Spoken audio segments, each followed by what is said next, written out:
নমস্কার, আপনাদের সবাইকে শুভ সন্ধ্যা জানিয়ে আমরা শুরু করছি আজকের এখনকার অনুষ্ঠান অবশ্যই বেদজ্ঞান আয়ুর্বেদের অনুষ্ঠান, আর এই অনুষ্ঠান ডক্টর সুলতান খানের অনুষ্ঠান। অনেক অনেক স্বাগত, শুভ সন্ধ্যা। নমস্কার। আমরা প্রত্যেক দিনের এই অনুষ্ঠান থেকে বিভিন্ন বিষয় নিয়ে আলোচনা করে থাকি। আমাদের শরীরের বিভিন্ন রোগ নিয়ে আমাদের এখানে আলোচনা করা হয়, কিছুই নয়, এর মাধ্যমে আপনাদেরকে সতর্ক করা। দেখুন, রোগ হলে তার চিকিৎসা রয়েছে, এই কথাটাই কিন্তু বেদজ্ঞান আয়ুর্বেদ বলে, এবং রোগের সঠিক চিকিৎসায় আপনি সুস্থ জীবন যাপন করতে পারেন, এই কথাও কিন্তু বেদজ্ঞান আয়ুর্বেদ বলে। তো আজকে আমরা যে রোগটা নিয়ে কথা বলবো, এই রোগটার নাম শুনলেই আমরা কিন্তু ভীষণ ভয় পেয়ে যাই, সেটা হচ্ছে kidney disease, chronic kidney disease অর্থাৎ সিকেডি। কিডনি আমাদের শরীরের একটা গুরুত্বপূর্ণ অঙ্গ, আমরা সবাই জানি, কিন্তু এই কিডনি কী করে খারাপ হয়, আমাদের কতটা নিজেদের দায়িত্ব নিয়ে আমরা খারাপ করি, এই সবটা নিয়ে আলোচনা হবে, এবং কীভাবে খারাপ হলে সেটাকে ভালো করা যায় সেটাও ভীষণ গুরুত্বপূর্ণ আলোচনা। তো কিডনির মূল কাজটা কি আমাদের শরীরে? দেখুন, কিডনি আমাদের শরীরে অনেক একটা ইম্পর্ট্যান্ট একটা অর্গান। এর আমাদের শরীরে অনেক ফাংশন রয়েছে, কিন্তু সবথেকে ইম্পর্টেন্ট ফাংশন রয়েছে আমাদের ব্লাড থেকে এক্সট্রা ফ্লুইড আমাদের শরীরে ইউরিন মারফতে বার করে দেবে, মানে এখানে একটা ছাঁকনির কাজ করছে। হ্যাঁ, এটা সবথেকে ইম্পর্ট্যান্ট কাজ রয়েছে, যা যে ব্লাড থেকে আমাদের ফ্লুইড বার করতে, মানে যে ওয়াটার রয়েছে, জলটা আমাদের ওয়েস্ট প্রোডাক্টগুলোকে ইউরিন মারফতে আমাদেরকে বার করে দিতে হবে।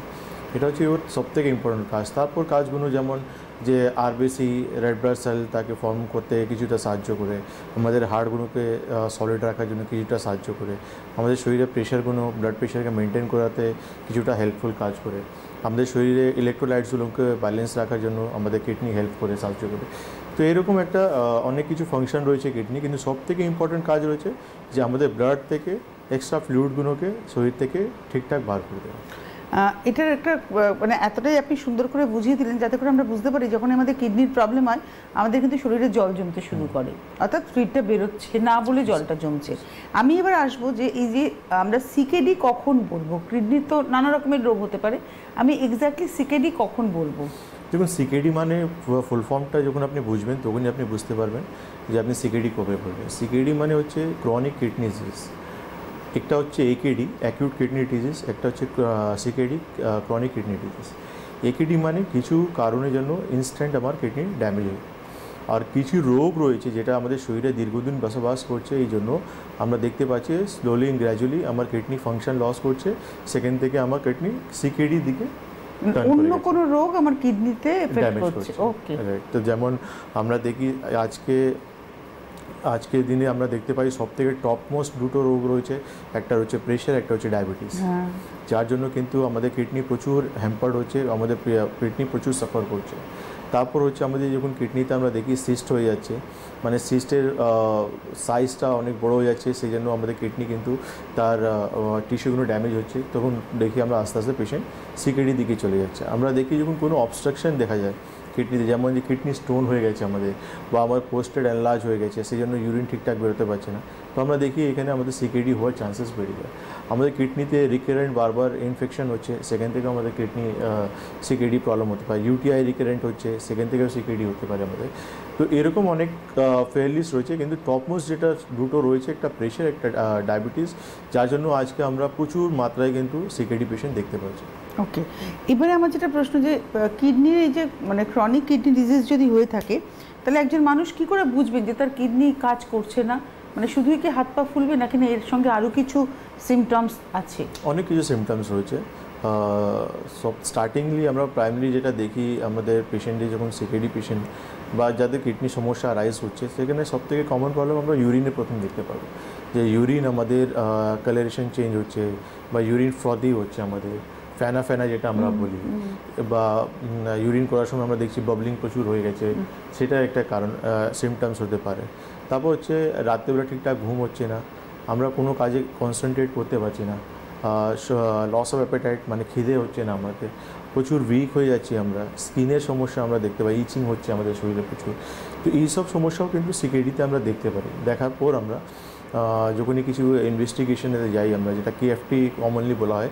আমার এটাও প্রশ্ন ছিল যে প্যাথোলজিক্যাল কি টেস্টের মাধ্যমে আমরা বুঝবো? তো কেএফটি বলে একটা পরীক্ষা হয়, সেখানে মানে কিডনি পুরো প্যারামিটারগুলোই চলে আসে মোটামুটি, যেমন ইউরিয়া ক্রিয়েটিন, ইউরিক অ্যাসিড, এটা চলে আসে। তারপর হিমোগ্লোবিন আমাদের চেক করতে হয়, কারণ আমি বললাম যে সিকেডি যখন প্রবলেম হয় তখন আমাদের হিমোগ্লোবিন কমতে আরম্ভ করে।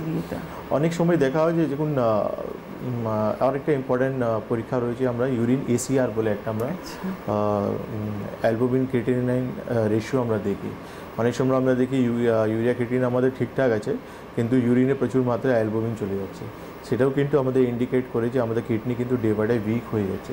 তো আমাদেরকে প্রিকশন নিতে হবে, প্রপার ম্যানেজমেন্ট নিতে হবে, তাতে আমরা কিডনিকে সেভ করে নিতে পারবো। আপনি একটা কথা বললেন যে ডায়াবেটিস এবং হাই ব্লাড প্রেশার একটা ভীষণ বড় কারণ কিডনির প্রবলেমের জন্য।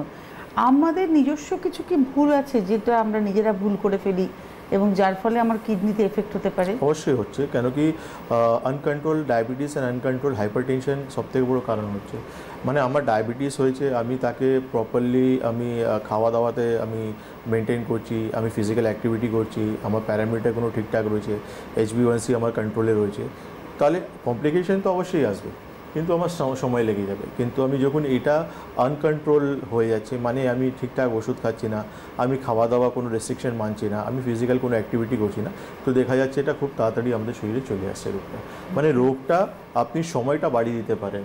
মানে আপনি একটা ডায়াবেটিক পেশেন্ট বা হাইপারটেনশন পেশেন্ট, আপনি ঠিকঠাক আপনার খানপান লাইফস্টাইলটাকে মেনটেন করতে পারলেন, তাহলে আপনি দেখা যাবে যে সিকেডি সমস্যা যেটা 10 বছরে আসার কথা, সেটা 20 বছরে আসতে পারে, আবার নাও আসতে পারে। তো কিন্তু আপনার যে মিস লাইফ বা ঠিকঠাক যেটা আপনার ডক্টর বলে দিয়েছে আপনাকে প্রত্যেক মাসে ভিজিট করতে হবে, বা আপনাকে ওষুধটা ফলো আপ করতে হবে, বা পিপি ফাস্টিং HbA1c ঠিকঠাক দেখতে হবে আপনাকে, বা 2 মাস 3 মাস ছাড়া ছাড়া আপনাকে কেএফটি পরীক্ষাগুলো ঠিকঠাক করে নিতে হবে, বা ইউরিন পরীক্ষা আপনি যদি ঠিকঠাক করেন, তাতে কী হবে আপনি সবসময় একটা থরোলি চেক আপে রয়েছে।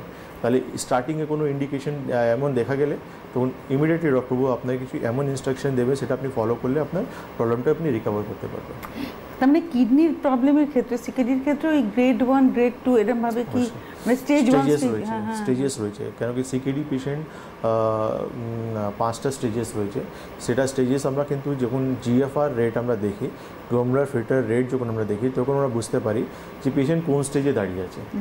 এটা খুব ইম্পর্ট্যান্ট একটা পরীক্ষা, যার মারফত আমরা বলতে পারি যে পেশেন্ট কোন স্টেজে, কেন কি স্টেজেস ইন্ডিকেট করছে যে কী ধরনের চিকিৎসা আপনার দরকার, বা কতটা স্ট্রিক্ট লাইফ আপনাকে দরকার, বা কী ধরনের ট্রিটমেন্ট মেডিকেশন, বা আপনাকে ডায়ালিসিস যেতে হবে কি যেতে হবে না, বা ট্রান্সপ্লান্টিংয়ে আপনাকে যেতে হবে কি যেতে হবে না, এই সমস্ত জিনিস কিন্তু স্টেজেসটাই কিন্তু আপনার ইন্ডিকেট করছে যে আপনি কোন স্টেজে চলে গেছেন। কেন যখন স্টেজেস বাড়বে আলটিমেটলি আপনার সিমটমসগুলো অনেকটা বেড়ে যাবে, কেন জলটা যখন আপনার শরীরে অ্যাকুমুলেট হচ্ছে, তো নট অনলি হাত পায়েতে থাকবে, সেটা আস্তে আস্তে কিন্তু আপনার অর্গানস দিকে চলে আসবে, মানে আপনার লাংসের দিকে আসবে, তারপর আপনার হার্টের দিকে আসবে, যেটা কিন্তু আপনাকে ফ্যাটাল করে যেতে পারে।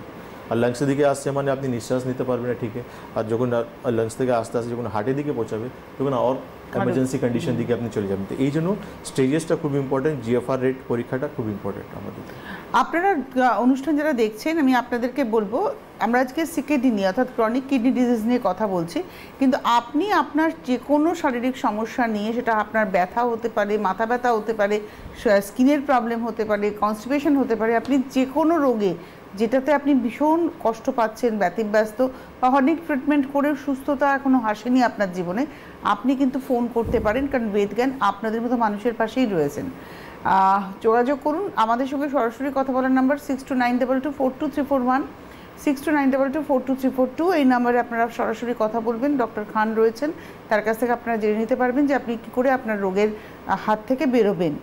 এর পাশাপাশি চেম্বার, কারণ এখানে আপনি ফোন করে জানতে পাচ্ছেন যে আপনার ট্রিটমেন্ট আছে কি নেই, কিন্তু ট্রিটমেন্ট পেতে গেলে আপনাকে চেম্বারে ভিজিট করতেই হবে, কারণ ওটা ভীষণ ইম্পর্টেন্ট। এবং ডক্টর খানও বারবারই বলেন যে চেম্বারে আসলে পরে আপনার সাথে কথোপকথনের মাধ্যমে কিন্তু আপনার রোগটাকে সুন্দর করে জাস্টিফাই করা যায় যে আপনার এক্স্যাক্টলি কী রোগ, কত ধরনের রোগে আপনি ভুগছেন, কারণ আপনারা অনেকেই মাল্টিপল রোগেই হয়তো ভোগেন, হয়তো যেটার সিমটমসে আপনি ভীষণ কষ্ট পাচ্ছেন সেটা নিয়ে আমরা বেশি বলি, কিন্তু দেখা গেল আমার শরীরে হয়তো 10টা রোগ আছে, আমি হয়তো একটা নিয়ে বেশি কষ্ট পাচ্ছি, আমি ভাবছি আমার একটাই রোগ হয়েছে, কথার মাধ্যমে কিন্তু বেরিয়ে আসে।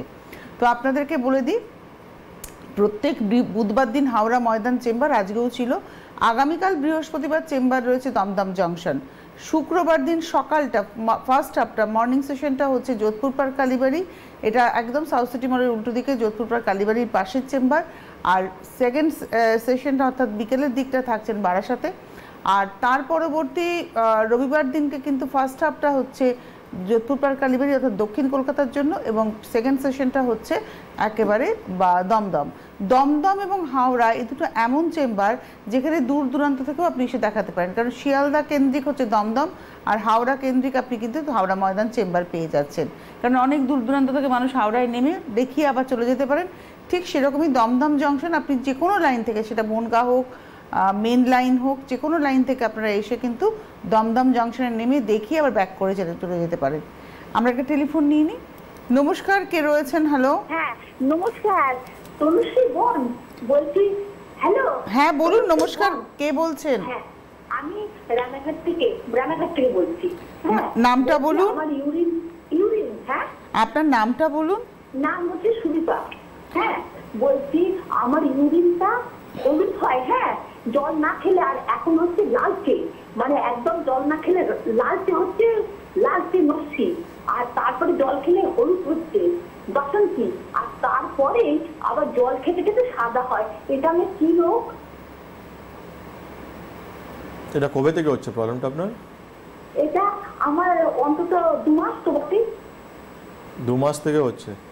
হ্যাঁ ভয় করে যায়, কি জানি কি পাথর হলো না কি হলো ডাক্তারবাবু। দেখুন ডাক্তারবাবু ভয় লাগছে আপনার, কিন্তু আপনি তো 2 মাস থেকে এমনি বসে আছেন, ঠিক আছে আপনি টিভি স্ক্রিনে থাকুন। দেখুন প্রবলেমটা এই জায়গায় না, আপনি কিউরিয়াস আছেন, আপনি চিন্তায় রয়েছেন, কিন্তু আপনি বাড়ি থেকে বেরিয়ে ডক্টর পাশ যেতে পারছেন না। যে আপনি 3টে সিচুয়েশন বললেন, হলুদ হচ্ছে, তারপর বলছেন কালচে হচ্ছে, তারপর বলছেন আপনি সাদা হচ্ছে। একটা ছোট পরীক্ষা রয়েছে যেটা করলে কিন্তু আপনার প্রবলেমটা ধরা পড়বে যে কী ধরনের সমস্যা আপনার হয়েছে। আপনি কিছু করতে হবে না, আপনি ইউরিন রুটিন এক্সামিন শুধু করে নিন, আর কিছু করতে হবে না। এই ইউরিন রুটিন এক্সামিনেই আপনার কিন্তু প্রবলেমটা চলে আসবে, যে আপনার ইউরিনে কোনো প্রোটিন যাচ্ছে কি না, বা অ্যালবুমিন যাচ্ছে কি না, বা আপনার আরবিসি কিছু বেরোচ্ছে কি না। এটা দেখলেই কিন্তু ডক্টরবাবু আপনাকে কিছু এমনি 1-2টো ওষুধ দিয়ে দেবে, তাতে 10-15 দিনেই দেখবেন আপনার প্রবলেমটা পুরোপুরি ঠিকঠাক হয়ে যাবে। কিন্তু এটা এভাবে ফেলে রাখবেন না, কেন ইউরিন কালারেশন কিন্তু আমাদেরকে অনেক কিছু জিনিস ইন্ডিকেট করে যে আমার কিডনি সমস্যা হতে পারে বা অন্য কিছু প্রবলেম হতে পারে, ঠিক আছে? তো এই জন্য একটু ইউরিন আরই রিপোর্ট করে আপনি আমাদের চেম্বারে যোগাযোগ করতে পারেন, বা লোকাল কোনো ডক্টর দেখিয়ে নিতে পারেন। মানে উনি নিজেই বলছেন যে উনি যখন জল খাচ্ছেন, জল খেয়ে খেয়ে নিজেই এক্সপেরিমেন্ট করছেন, কিন্তু ওটা তো ওনার পেরিফেরি নয়। এটা ঠিক নয়, এটা একদমই ঠিক নয়। আপনার যখন কালারেশন যখন চেঞ্জ হচ্ছে, হলুদ আমি বুঝতে পারি যে অনেক সময় আমরা বলি যে আপনি জল বেশি খান তাহলে ঠিক হয়ে যাবে, কিন্তু তারপর একটা রঙ উনি বলছেন কালচে কালার হচ্ছে, এটা তো ঠিক নয় না। তাতে এই জন্য ওনাকে কিন্তু ইমিডিয়েটলি পরীক্ষা করে নিতে হবে। আর ইউরিন আরই তো খুব বেশি খরচা নেই, ছোটো কিছু একটু পরীক্ষা করলে তো আপনার প্রবলেম ধরা পড়ে যাবে। আমাদের কিন্তু একটা জিনিস বলতেই হয়, আপনি যেহেতু বহু পেশেন্ট নিয়ে প্রতিদিন আপনার কাজ, আমাদের ইগনোরেন্স থাকে হচ্ছে ট্রিটমেন্টের ক্ষেত্রে। আমরা ভাবি ডাক্তারবাবুর কাছে যাব, প্রচুর পয়সা খরচা হয়ে যাবে, কিন্তু আমরা বুঝি না ফার্স্ট স্টেজে গেলে আমার খুব অল্প খরচাতেই আমি সুস্থ হয়ে যাব, শারীরিক কষ্টও কম হবে। আমরা রোগটাকে অনেক বাড়িয়ে নিয়ে তারপরে হয়তো ডক্টর ভিজিট করি, তখন আর কিছু করার থাকে না। দেখুন আমরা না, আর আপনাদের চ্যালেঞ্জ তো আরও অনেক বেশি, আমরা অনেক ধরনের রোগী দেখি। আমরা একটা টেলিফোন নিয়ে আসছি আলোচনা। নমস্কার, কে রয়েছেন? হ্যাঁ দিদি আমি বলছি, রায়দিঘি থেকে বলছি। নামটা বলুন। বলুন। বলছি আমার ঘাড়ের মানে খুব ব্যথা হয়, আর ঘাড়ে ব্যথা হয়, পিঠে ব্যথা, আর শ্বাসকষ্ট নিতে খুব কষ্ট হয়। শ্বাসকষ্ট হয় আর ওই গলাটা কেমন জ্বালা পোড়া হয়। আপনি কি শ্বাসকষ্টের কথা বললেন? না, প্রথম ঘাড়ে ব্যথা হয়, হাত থেকে পিঠে ব্যথা হয়। আচ্ছা, গলায় জ্বালা করে বললেন। আর আর মানে শ্বাসকষ্ট মতন হয়। শ্বাসকষ্ট হয়। আপনার বয়স তো 32। আচ্ছা, এই সমস্যাটা কতদিন থেকে হচ্ছে আপনার? 2 বছর থেকে। কোনো এক্স রে রিপোর্ট কিছু করিয়েছেন? হ্যাঁ করিয়েছিলাম। কি ধরা পড়েছে সেখানে? বলছে যে হাড়গুলো ফাঁক মতন হয়ে গেছে। হাড়গুলো ফাঁক মতন হয়ে গেছে। ঠিক আছে, আপনি টিভি স্ক্রিনে থাকুন। দেখুন, আপনি এক্স রে রিপোর্ট নিয়ে একবার আমাদের চেম্বার ভিজিট করুন, ঠিক আছে? কেন রিপোর্ট দেখার পরেই আমরা বলতে পারবো এক্স্যাক্টলি কী প্রবলেমটা আপনার হয়েছে। কেন এইভাবে যে ফাঁক হয়ে গেছে বা কী হয়ে গেছে এটা তো আমরা বলতে পারবো না। কিছু মেডিকেল টার্ম দেওয়া থাকে, ইমপ্রেশনে লাস্টে লেখা থাকে, ডিজেনারেশন লেখা আছে, স্পন্ডিলিসিস লেখা আছে, মানে অনেক কিছু টার্ম দেওয়া আছে, হার্নিয়েশন আছে বা কম্প্রেশন আছে। তো যেই টার্মসগুলো আমরা দেখার পরেই আপনাকে বলতে পারবো যে কী ধরনের চিকিৎসাতে আপনি সুস্থ হতে পারবেন। কিন্তু একটা সবথেকে বড় জিনিস হচ্ছে আপনার বয়স কিন্তু খুব বেশি নয়, আপনি 32 বছর বয়স বললেন। তো এখন থেকে একটু সিরিয়াসভাবে আপনাকে চিকিৎসা করা উচিত, না হলে এটা কিন্তু হাড়ের সমস্যা আস্তে আস্তে কিন্তু আপনার নার্ভে যখন ইফেক্ট করবে তখন কিন্তু রেডিকুলোপ্যাথির দিকে আপনি চলে যেতে পারেন। তো সময় থাকলে এখনও আপনার সময় রয়েছে, আপনি ইমিডিয়েটলি ট্রিটমেন্টে চলে আসুন। আরেকটা টেলিফোন নিয়ে নিই। নমস্কার, কে রয়েছেন? হ্যালো। হ্যালো, হ্যাঁ, কে বলছেন? কোথা থেকে বলছেন? আমি বারিপুর থেকে বলছি। নাম কি? আমার নাম, আমার ওয়াইফের হয়েছে, আমার নাম প্রতাপ ভুইয়া। হ্যাঁ বলুন, আপনার ওয়াইফের কি প্রবলেম? আমার ওয়াইফ অনেকদিন ধরে পিঠে ওষুধ খাচ্ছিল, তারপর এখন ডায়ালিসিস হয়ে দুখানা কিডনি নষ্ট হয়ে গেছে। হ্যালো। হ্যাঁ বলুন, শুনছি, বলুন। এখন কি করা যায়? তো আপনাকে ডক্টরবাবু কিছু বলেনি কী করা যাবে এখন? ডাক্তারবাবু তো ট্রিটমেন্ট করছে, এখন পিজিতে ভর্তি আছে মানে 2 মাস মতো। ডাক্তারবাবু বলছে যে এটা তুমি কটা দিনের জন্য বাড়িতে নিয়ে যাও, একটু মানে চেঞ্জ করাও, কারণ এখানে তো ভাইরাস এলাকা, তার জন্য হয়তো উনি সুস্থ হচ্ছে না। বুকে জল জমেছিল, জলটা আপাতত অনেকটা ক্লিয়ার হয়েছে। আজকের পর্যন্ত ডায়ালিসিস হয়েছে, 2 লিটার জল বেরিয়েছে। তাই পাহাড় এখন ফলানি, বুকের যন্ত্রণা আছে, শ্বাসকষ্ট মাঝে মাঝে হচ্ছে। এই ক মাস হয়েছে ডায়ালিসিস? ডায়ালিসিস চলছে প্রায় 3 মাস ধরে হচ্ছে। সপ্তাহে কটা চলছিল? সপ্তাহে মানে 3টে চলছিল, তারপরে এখন ওই মানে একদিন ছাড়া একদিন হচ্ছে। তারপর মাঝখানে আবার দিয়েছিল, প্রতিদিন হচ্ছিল 5-6 দিন। তারপর বয়স কত পেশেন্টের? পেশেন্টের বয়স কত?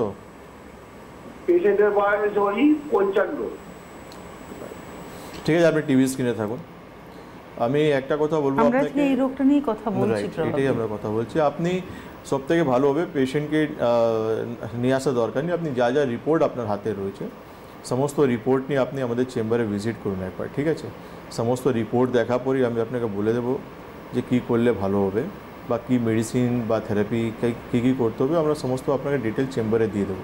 কিন্তু আগে আপনি রিপোর্ট নিয়ে আমার সঙ্গে একবার যোগাযোগ করুন, ঠিক আছে? ডক্টর খান, উনি একটা কথা বললেন, ও আগে ওষুধ খেত। আমরা না এরকম অজান্তে অনেক ওষুধ খাই। আমার পাশের বাড়ির অমুক দিদি ওষুধ খেয়ে ভালো আছে, আমিও সেই ওষুধটা খেতে শুরু করে দিলাম। এটাতে আমরা কতটা ক্ষতি করে ফেলি, এটা একটা ভীষণ গুরুত্বপূর্ণ আলোচনা। কিন্তু দেখুন, একে বলা হয় ওটিসি, মানে ওভার কাউন্টার ড্রাগ খাওয়া উচিত, যেটা উচিত নয় আমাদেরকে। কেন কি অনেক কিছু মেডিসিন রয়েছে, তার একটা সময় নির্দিষ্ট পর্যন্ত আমাকে খাওয়া উচিত। ওকে যখনই আমরা খুব বেশি এক্সেস ইউজ করতে আরম্ভ করি, সেটা কিন্তু আমাদের অর্গানকে টার্গেট নষ্ট করতে আরম্ভ। যেমন NSAID ওষুধ বলে, যেটা আমরা প্রচুর যারা দেখি, যারা হাঁটু ব্যথা, কোমর ব্যথা, ঘাড়ে ব্যথা বা মেনস্ট্রুয়াল প্রবলেমের জন্য দেখা যায় খুব কমনলি NSAID ওষুধ নিয়ে নেয়, মানে non steroidal anti inflammatory drug নিয়ে নেয়। তাতে কি হয় যে খেলে তো আরাম পায় মানুষ, কিন্তু এটা এক্স্যাক্টলি, কিন্তু মানুষ এটা বুঝে না যে আমি যেটা খাচ্ছি এটা কিন্তু একটা প্রসেস আছে, এটা আমার লিভার তাকে অ্যাবজর্ব করবে, তারপর আগে গিয়ে কিডনি মারফতে সেই পিছাবে রাস্তায় বেরোবে। তো এই কেমিক্যাল প্রসেস যেটা হবে আমার কিন্তু অর্গানসের ভিতরে হবে।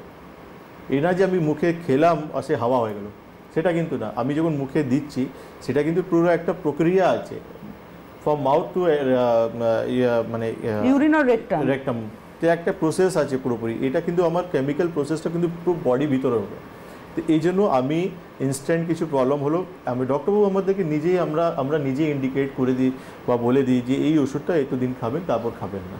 কিন্তু কিছু লোক রয়েছে সেই ওষুধে কিন্তু আনন্দ পেয়ে যায়, সাইকোলজিক্যালি একটা শান্তি পেয়ে যায়। এবং ওষুধটা কিন্তু তারা খুব ভালো করে রেখে দেয়। আর তারা কিন্তু, আমি প্রচুর পেশেন্ট দেখেছি, আমি RF একটা পেশেন্ট, একটা টেলিফোন নিয়ে আমরা আলোচনা করব। নমস্কার, কে রয়েছেন? হ্যালো হ্যালো,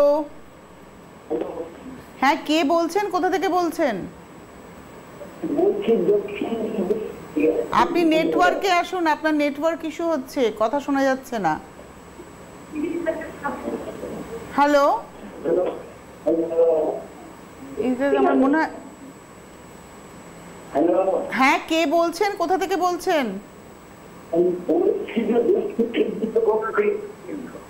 আপনার কথা আমরা শুনতে পাচ্ছি না, আপনার কথাটা বড্ড কেটে কেটে যাচ্ছে। হ্যাঁ, তো আমরা কি আরেকটা টেলিফোন নেব? হ্যালো হ্যালো, হ্যাঁ নমস্কার, কে বলছেন? আমি ঝুমা দে বলছিলাম, গুয়াহাটি, আসাম থেকে। হ্যাঁ বলুন ঝুমা। হ্যাঁ ডাক্তারবাবু, আমি আমার শাশুড়ির জন্য ফোন করেছিলাম। ওনার হচ্ছে হাঁটু ব্যথা আজকে অনেকদিন ধরেই। তো ওনার মানে এখন গোড়ালির উপরে গিঁটগুলো তো ফুলে গেছে, ব্যথা হচ্ছে। তো উনি থাইরয়েড, তারপরে ইউরিক অ্যাসিড এসব চেক করিয়েছেন, কোনো কিছুই নেই। তারপরে ওগুলো ফুলে যাচ্ছে, ব্যথা হচ্ছে। মাঝে মাঝে আবার পায়ের একদম মানে নিচের পায়ের তলায় আর কি মাঝে মাঝে নীল হয়ে যায়, মানে ফুলে যায়, ব্যথা হয়। মানে কি কারণে হচ্ছে এটা? আর তারপরে আপনাকে দেখাবো ভেবেছিলাম, 6 তারিখে আপনার গুয়াহাটি আসার কথা। তো আমরা অ্যাপয়েন্টমেন্ট করেছিলাম, বললেন যে আপনি দিকে আসছেন না।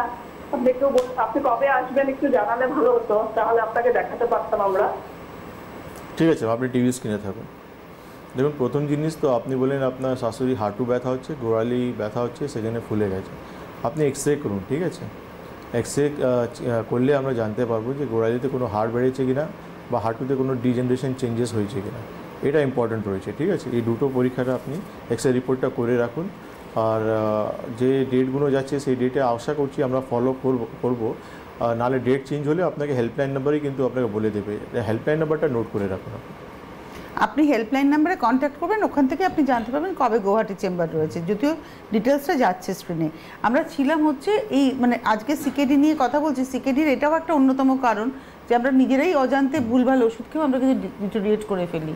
আজকে 55 বছর বয়সটা আজকের যুগে কোনো বয়স নয়, যেখানে দাঁড়িয়ে ভদ্রমহিলার দুটো কিডনি ফেল হয়ে গেছে এবং অল্টারনেট ডেতে এখন তার ডায়ালিসিস চলছে। মানে একদম আলটিমেট স্টেজ বলা যেতে পারে। এক্স্যাক্টলি আলটিমেট স্টেজ, কেন কি এরপর ওনাকে হচ্ছে ট্রান্সমিট ছাড়া কোনো অপশান নেই। তো দেখুন প্রবলেমটা কোন জায়গা হয়ে যায়, যখন আমি যেটা মেডিসিন নিয়েই বলছিলাম যে NSAID মেডিসিন, যেটা কিন্তু কিছু লোক আছে সে আনন্দ পেয়ে যায় আর সে কন্টিনিউ। আমরা পার্সোনালি পেশেন্ট দেখি, রুমেটাইড আর্থ্রাইটিস পেশেন্টকে ট্রিটমেন্ট করছিলাম, সে দীর্ঘদিন কিন্তু স্টেরয়েড নিয়ে চলছিল, প্রেডনিসোলোন মেডিসিন খেতেন উনি। কিন্তু যখন উনি আমার কাছে এসেছিলেন, আমি মাত্র 15 দিন ওষুধ উনি খেয়েছেন। তারপর উনি ফোন করে আমাকে বলছে, ডক্টরবাবু আমি তো 15 দিন ওষুধ খেলাম, আমি তো কোনো লাভ হলো না। তো আমি ওনাকে বললাম যে আপনি একটু সময় দিয়ে চিকিৎসা করুন, ঠিক হয়ে যাবে। বলছে না, আমি তো একটা ওষুধ খাচ্ছি, সেটা কিন্তু খেলে তো আমার ব্যথা কমে যাচ্ছে, তাহলে আমি এই তো ওয়েট করবো কেন? তো আমি বললাম কী ওষুধ আপনি খাচ্ছেন? তো আমাকে উনি ছবি পাঠালেন মুভিতে, তো আমি দেখলাম সেটা প্রেডনিসোলোন লিখা আছে। তো আমি ওনাকে বললাম, দেখুন এই ওষুধে প্রচুর সাইড এফেক্ট আছে, আপনি কেন নিচ্ছেন এটা? বলছে না, আমি এটা একটা খেয়ে ভালো আছি, আমি এটাই খাবো। তা তো এই যে প্রবলেমগুলো রয়েছে, যে এই একটা মানসিকভাবে আমরা অনেক পিছিয়ে আছি। এক্স্যাক্টলি, এই যে ওষুধে কতটা সাইড ইফেক্ট রয়েছে, কেন এই রুমেটাইড আর্থ্রাইটিসে আপনি ব্যথা সহ্য করতে পারছেন না, কিন্তু এই প্রেডনিসোলোনের জন্য যখনই আপনার একটা অর্গান ড্যামেজ হয়ে যাবে তখন আপনি কী করবেন? সতর্ক তো আমরা নই। নমস্কার, কে রয়েছেন? হ্যালো, হ্যাঁ আমি গৌতম হালদার বলছি। কোথা থেকে বলছেন? করঞ্জলি থেকে, দক্ষিণ চব্বিশ পরগনা করঞ্জলি থেকে। আচ্ছা বলুন বলুন। বলছি আমার গলাটা মাঝখানে 1.5 আগে গলাটা বসে গেছিল, গিয়ে যত রকম গার্গেল যত রকম থেরাপি সব করেছি। এখানে আমার পাশে একজন ডাক্তারবাবু আছেন, তো উনি ওষুধ কিছু কিছু দিয়েছিল, ঠান্ডা লাগা, তাতে কিছুতেই কমলো না। লাস্টে উনি বললো ENT দেখাতে ইমিডিয়েট। বলতে আমি আমার কাছাকাছি একটা কুলপি বলে একটা জায়গা আছে, ওইখানে একটা ডাক্তারবাবুকে দেখাই। তিনি 600-700 টাকার ওষুধ দিতে বললো, আর কি FLO না কি একটা টেস্ট করতে বললো, FOL না কি FOLO এরকম একটা কি বললো টেস্ট করতে, গলার ফটো তুলতে বললো। বলে এই ওষুধগুলো খেলাম, 1 সপ্তাহ খাওয়ার পরে কিছুতেই একটুও কমলো না। লাস্টে আবার আমি যাদবপুরে KPC-তে দেখালাম। KPC-তে দেখানোর পরে উনি স্পিচ থেরাপি দিয়েছে, কিছু হাঁ করে করা, তারপরে এই সব কিছু কিছু থেরাপি দিয়েছে, করছি। আর গ্যাসের ট্যাবলেট বললাম না, প্রচন্ড গ্যাস হতো, তো আমি গ্যাসের ওষুধও আমাকে অনেক দিয়েছিল, খেলাম। কিন্তু আবার এই আজকের থেকে ফের ঠান্ডা লেগেছে, গলার ভেতরে যেন কাঁটার মতো কাঁপছে, আবার কিছু ভয় লাগছে আমার কিছু সমস্যা কিছু হচ্ছে কিনা, ওইটা আমি একটু জানতে চাই। ঠিক আছে, আপনি টিভি স্ক্রিনে থাকুন। যেমন এইভাবে তো আমি বলতে পারবো না, আপনাকে একবার চেম্বার ভিজিট করতে হবে, আমরা ক্লিনিক্যালি দেখব, তারপর যা যা পরীক্ষা নিরীক্ষা আপনার হাতে রয়েছে সমস্ত নিয়ে আসুন, তারপর আমরা বলে দেবো, ঠিক আছে, যে কী প্রবলেম হয়েছে, কোনো সিরিয়াস কন্ডিশন না এমনি নর্মাল কোনো সমস্যা, ঠিক আছে। আপনারা বিভিন্ন জেলার চেম্বার, বিভিন্ন মানে কলকাতা শহরতলির চেম্বার, যে কোনো চেম্বারের জন্য এই নাম্বারে কিন্তু ফোন করে অ্যাপয়েন্টমেন্ট করতে হবে। আপনি থাকেন দক্ষিণ 24 পরগনায়, আপনি শুক্রবারের জন্য অ্যাপয়েন্টমেন্ট নিতেই পারেন। দেখুন যদি চান্স পেয়ে যান এই নাম্বারে ফোন করে অ্যাপয়েন্টমেন্ট নিতে হবে। নমস্কার, কে রয়েছেন? হ্যালো। হ্যাঁ, আমি দক্ষিণ পরিবার বলছি। আমার একটু বন্ধ ডাক্তারের সঙ্গে তো কথা বলছি। আপনার নামটা বলুন। আমার নাম বিপুল নাইয়া। বিপুল? বিপু নাইয়া। আচ্ছা, কোথা থেকে ফোন করেছেন? দক্ষিণ 24 পরগনা থেকে। আচ্ছা, কথা বলুন, কথা বলুন, আপনি বলুন আপনার প্রবলেম, উনি শুনছেন। আচ্ছা, আমার প্রবলেম হচ্ছে আমার 2 বছর মতো আমি ইউরিন অ্যাসিড খাচ্ছি, পেশাব করতে গেলে কষ্ট পাই। হ্যালো। হ্যাঁ বলুন বলুন, শুনছি, বলুন। আমি ইউরিন ট্যাবলেট খাই, তবে পেশাব হয় না, তো পেশাব হয় না, বন্ধ হয়ে যায়। আচ্ছা, ইউরিন বন্ধ হয়ে যায়, ওষুধ খেয়ে ইউরিন পাস করেন? হ্যাঁ, ইউরিন ট্যাবলেট খেলে তবে পেশাব হয়, পেশাব করতে গেলে আমার খুব কষ্ট হয়। ইউএসজি রিপোর্ট করেছেন? হ্যাঁ, করেছিলাম টিভিতে। হ্যাঁ, হ্যালো, টিভিতে চেক করেছিলাম, ওই ইউরিন ট্যাবলেট আমার লিখে দিয়েছিল। তবে ইউরিন ট্যাবলেট খেলে তবে পেশাব হয় না, পেশাব করতে গেলে খুব। আপনার ট্রিটমেন্ট কি করেছিলেন? ইউএসজি করেছিলেন? ছবি তুলেছিলেন? হ্যাঁ, ছবি তুলেছিলাম। ঠিক আছে, আপনি টিভি স্ক্রিনে থাকুন। আপনি যেটা বলছেন এই ওষুধটা আপনার প্রোস্টোমেগালি মেডিসিন এটা, তো আপনার প্রোস্টোমেগালি থাকলে আপনাকে প্রপার চিকিৎসায় আসতে হবে, নাহলে আলটিমেটলি আপনাকে অপারেশন দিকে যেতে হবে। তো আপনার হাতে ইউএসজি রিপোর্ট থাকলে আপনি সেই ইউএসজি রিপোর্ট নিয়ে আমাদের চেম্বারে আসুন, আমরা যে মেডিকেশন দেবো সেটা ঠিকঠাক নেবেন, প্রবলেম সলভ হয়ে যাবে। আচ্ছা, আমাদের হাতে প্রায় সময় শেষের দিকে একদম পৌঁছে গেছি। সিকেডির আমরা আলোচনা করছিলাম, ট্রিটমেন্ট কিভাবে হবে। ধরুন যাদের এই ধরনের ক্রনিক কিডনির প্রবলেম, তাদের মানে বৈজ্ঞানিক ট্রিটমেন্ট কি রয়েছে? দেখুন, আয়ুর্বেদে এখানে সিকেডি পেশেন্টদের জন্য সবথেকে ইম্পর্টেন্ট রয়েছে খানপান কিন্তু খুবই রেস্ট্রিক্টেড করতে হবে, কিন্তু যাদের ডায়াবেটিক নেফ্রোপ্যাথি হয়ে গেছে বা হাইপারটেনশন নেফ্রোপ্যাথি হয়ে গেছে সেই অনুযায়ী কিন্তু তাকে খাওয়া দাওয়া করতে হবে, জল রেস্ট্রিকশন করতে হবে, কেন যত জল বেশি খাবে সমস্যা আর বেশি বাড়বে। তো তার ইনপুট অ্যান্ড আউটপুট দেখতে হবে, ইউরিনে কেমন রয়েছে সেই রকম কিন্তু তাকে একটা ডায়েট চার্ট আমাদেরকে করে দিতে হবে। আর তারপর হচ্ছে কিছু মেডিকেশন অ্যান্ড পঞ্চকর্ম থেরাপি তার মারফতে খেয়ে সে নিজেকে রিকভার করতে পারে। পঞ্চকর্মা এখানেও ভীষণভাবে গুরুত্বপূর্ণ। আজকের হাতে সময় নেই, অনুষ্ঠান দেখতে থাকবেন এবং প্রত্যেক দিনের এপিসোড থেকে কিন্তু আমরা গুরুত্বপূর্ণ বিষয় নিয়ে আলোচনা করি এবং আমরা সচেতন হয়ে উঠতে পারি। সচেতনতাই কিন্তু আমাদেরকে অনেকটা সুস্থ করে দেয়, তারপরে সঠিক চিকিৎসা তো রয়েছে। অনেক ধন্যবাদ ডক্টর খান এবং অবশ্যই ধন্যবাদ আপনাদের। নমস্কার।